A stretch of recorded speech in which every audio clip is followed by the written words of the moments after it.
Sim, porque se trata de uma neuroaprendizagem. Porque se trata do nosso cérebro e da nossa capacidade para aprender.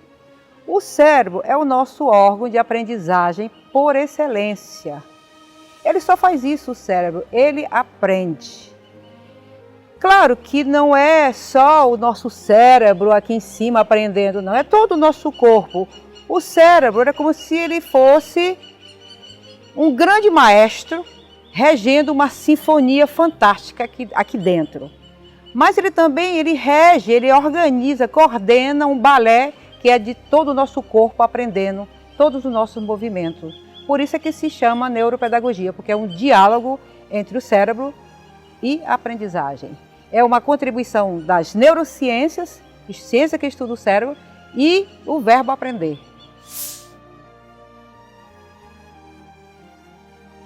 É que o ensino, na verdade, privilegiou o conteúdo. Ou seja, o conteúdo é só o que se propunha para os alunos, para quem aprende. Ou seja, um conteúdo formatado, um conteúdo que era amarrado com uma nota de 1 a 10. O aluno que tinha 8, 9, 10 entrava no sistema e o aluno que tinha 4, 5 era excluído do sistema educacional. Isso cria um problema muito grave, porque, na verdade, hoje em dia não podemos mais pensar somente em conteúdo. O conteúdo está em todas as partes. Você clica, o verbo mais interessante atualmente é o verbo clicar. Você clica e você tem imediatamente tudo o que você quer saber. Você sabe, inclusive, as roupas íntimas de qualquer cientista falando. Então, não podemos mais entrar nessa lógica de ter só o conteúdo. Precisamos ir para o processo. Precisamos reconquistar o verbo aprender, que é, na verdade, o aprender é esse que nos garante a nossa autonomia. Então, não dá mais para continuar fazendo do sistema educacional um sistema de exclusão. E o conteúdo, ele é importante, mas ele não é tudo. O aluno tem um potencial enorme e ele precisa desenvolver esse potencial.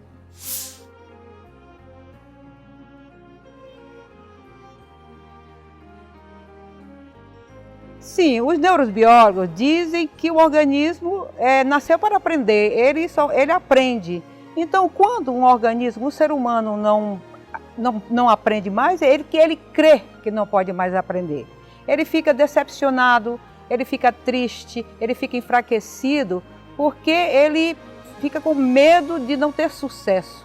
Ele fica com aquela dificuldade de que ele não vai conseguir. Então, ele fica num verdadeiro sofrimento cognitivo.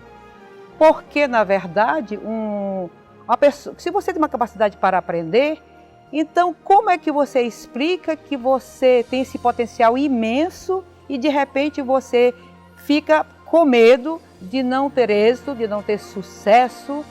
Então, é muito difícil. Nós temos que sair dessa lógica. Nós temos de sair dessa lógica que é de formatar as coisas, de entregar as coisas e também categorizar, etiquetar, dizer você é bom, você é ruim, isso é certo, isso é errado. Não pode mais funcionar assim. Nós temos que levar em conta todo o ser inteiro, porque ele que aprende, ele não pode ser excluído, porque é sinônimo de uma grande violência. É um grande sofrimento para quem chega a essa conclusão. Não sou mais capaz de aprender. Como? Se você tem um potencial fantástico, se você nasceu com essa capacidade para aprender, se você tem um cérebro único e que você tem sua história, como é possível chegar a esse ponto e dizer, não aprendo mais, sou incapaz, eu não tenho sucesso, eles dizem que eu sou nulo, eles dizem que eu errei. Isso é muito triste, isso é um verdadeiro sofrimento, é um encarceramento. Não podemos mais continuar nessa lógica, temos que sair dela o mais rápido possível, porque é bom para os professores, é bom para os pais, é bom para o sistema educacional, é bom para aquele que aprende. Todo mundo fica valorizado. E você fica acreditando que você pode, porque na verdade você pode. Você é capaz, você tem um potencial fantástico. Essa capacidade para aprender é sua, então vamos lá. Vamos ser responsáveis por isso e vamos tomar as rédeas da nossa história.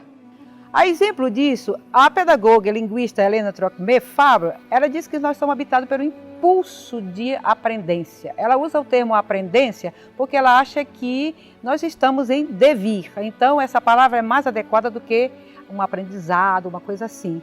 E ela diz que esse impulso de aprendência nos leva para uma outra direção, ou seja, para uma busca maior, que é a nossa busca de sentido.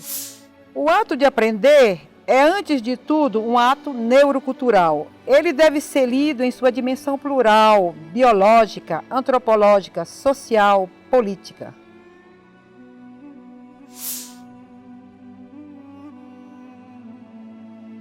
Ora, é na verdade um cérebro dentro de uma cultura. Nós vivemos numa cultura determinada. Temos que ver isso numa dimensão plural, ou seja, biológica, porque nós, seres humanos, somos viventes, como qualquer vivente. Numa dimensão antropológica, porque nós somos seres humanos. Numa dimensão social, porque nós vivemos em sociedade.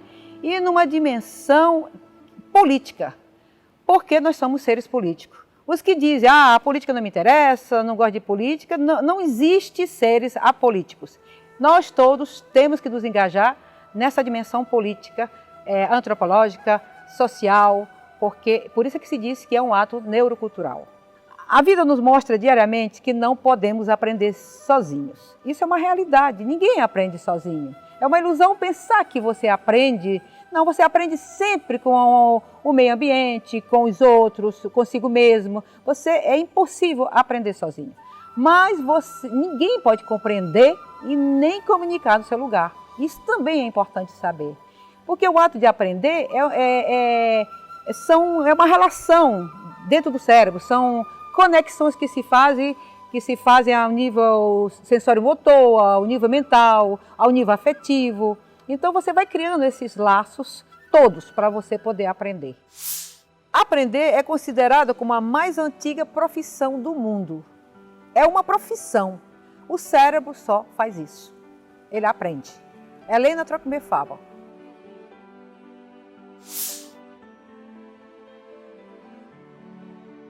Sim, como o sistema educacional privilegiou o ensino, nós deixamos de lado o aprender, essa capacidade nossa, ela é nossa, assim como o cérebro é nosso, a capacidade para aprender é nossa. Esses dois elementos são verdadeiros escudos que protegem nossa autonomia.